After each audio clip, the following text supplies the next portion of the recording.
سلام، من مهسا رضایی هستم و توی این ویدیو قراره که یکم بیشتر در مورد ورزش کراسفیت یاد بگیریم و وارد نحوه یا برنامه نویسی کراسفیت بشیم. قطعا وقتی که میخوایم واسه رشته ورزشی برنامه نویسی کنیم باید اون ورزش رو خوب بشناسیم. مثلا اول باید بدونیم که کراسفیت چه جور ورزشیه، چه اهدافی رو واسه ورزشکاراش دنبال میکنه، یه روز تمرینی کراسفیت چطوری میگذره و مسابقاتش چطور برگزار میشه که یه دید کلی پیدا کنیم و بتونیم واسه کراسفیت برنامه نویسی کنیم. اما قبل اینکه ویدیو رو شروع کنیم اول مطمئن شو که منو سابسکرایب داری که ویدیوهای بعدی ما از دست ندی.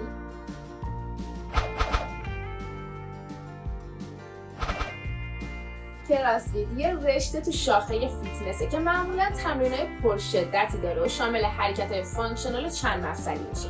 یعنی به طور کلی میتونیم بگیم که از تمرینای وزنه برداری، ژیمناستیک و قلبی عروقی تشکیل میشه. اما توی کراسفیت باید واسه هر چالنجی آماده باشی.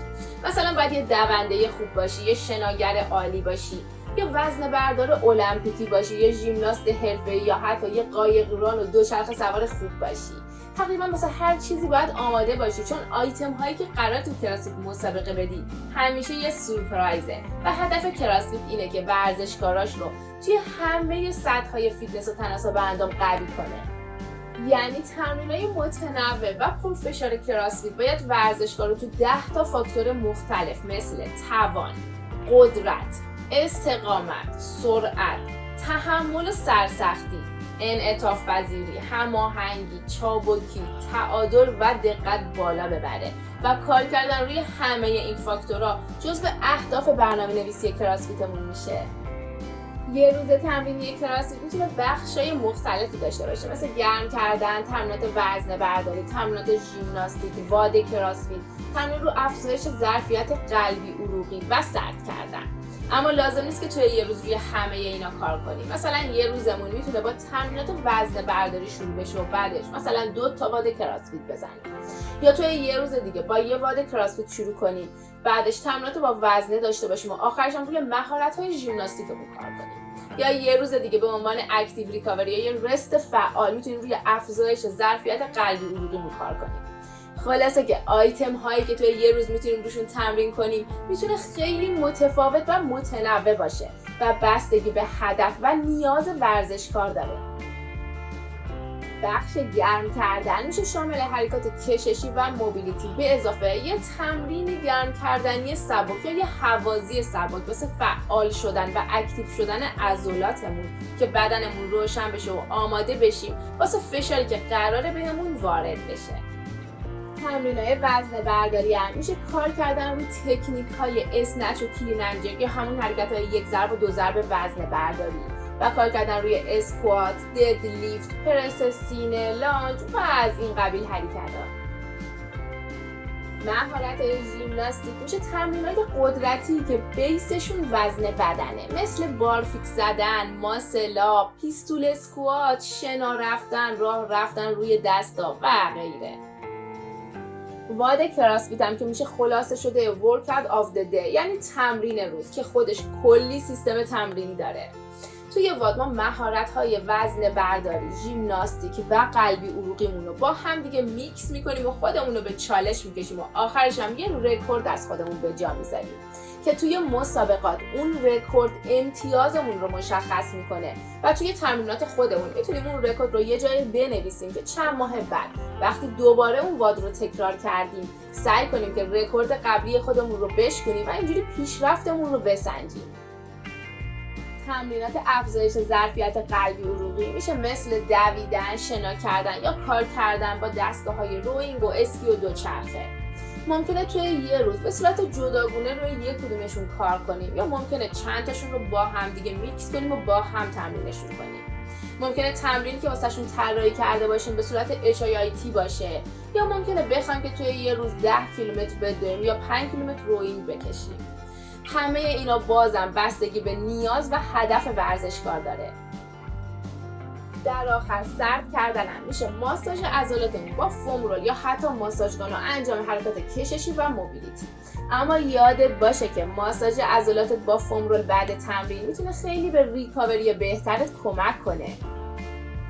ورزشکارای حرفه‌ای و یا کسایی که به هدف مسابقه دادن تمرین میکنن معمولاً 5 تا 6 روز در هفته تمرین دارن و بعضی از روزها هم ممکنه 2 جلسه تمرین توی یک روز داشته باشن و هر جلسه تمرینیشون حدود 2 تا 3 ساعت طول میکشه.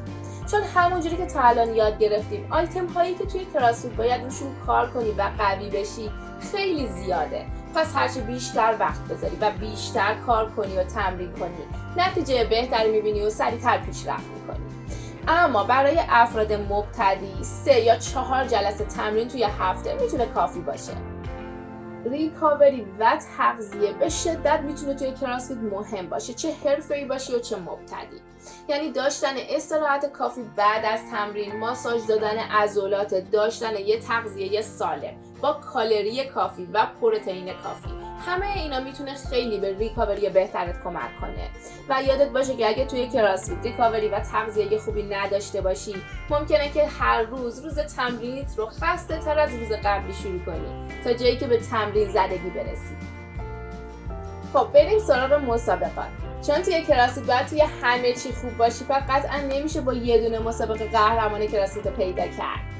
مسابقه‌های کراسفیت معمولاً از 2 تا 4 روز ممکنه طول بکشه و توی هر روزم 2 یا 3 تا مسابقه مختلف می‌گیم. بعد نتیجه تمام این مسابقات با هم دیگه جمع میشه و نفرات اول، دوم و سوم مشخص می‌کنه.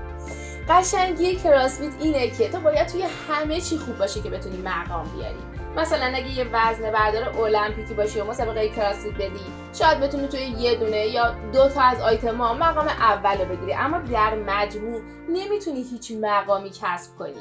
حالا از اون ور ممکنه که توی هیچ آیتمی نفر اول نشی، اما تو مجموع امتیازات بتونی قهرمان اون دوره از مسابقات کراسفیت بشی، چون تونستی که توی همه آیتما یه نتیجه خوبی رو کسب کنی. به خاطر همینه که قهرمان مسابقات جهانی کراسفیت رو فیت ترین زن کره زمین یا فیت ترین مرد کره زمین معرفی میکنن، چون ازش توی همه فاکتورها تست گرفتن و تونسته تو همه چی خوب و فیت باشه. پس تو کراسفیت خیلی مهمه که روی نقاط ضعفت کار کنی و نذاری که فاصله نقاط ضعفت تا نقاط قوتت خیلی زیاد بشه، چون اینجوری ممکنه که توی مسابقه یه سری از آیتما رو کاملا از دست بدی و توی اون جدول رده‌بندی حسابی سقوط میکنی. خب فکر میکنم که تا همینجا واسه امروز کافی باشه. این ویدیو ادامه داره و توی قسمت بعدی بیشتر وارد نحوه برنامه‌نویسی کراسفیت میشیم. امیدوارم که ویدیو واسات مفید بوده باشه. اگه ویدیو رو دوست داشتی ممنون میشم که لایک کنی و واسم کامنت بذاری یا این ویدیو رو واسه اون دوستات که فکر میکنی به دردشون میخوره بفرستی. اگه هم ایده و یا موضوع خاصی مد نظرت هست که دوست داری در موردش واسات ویدیو درست کنم توی کامنت ها حتما بهم بگو. خوشحال میشم بتونم کمکت کنم. موفق باشی.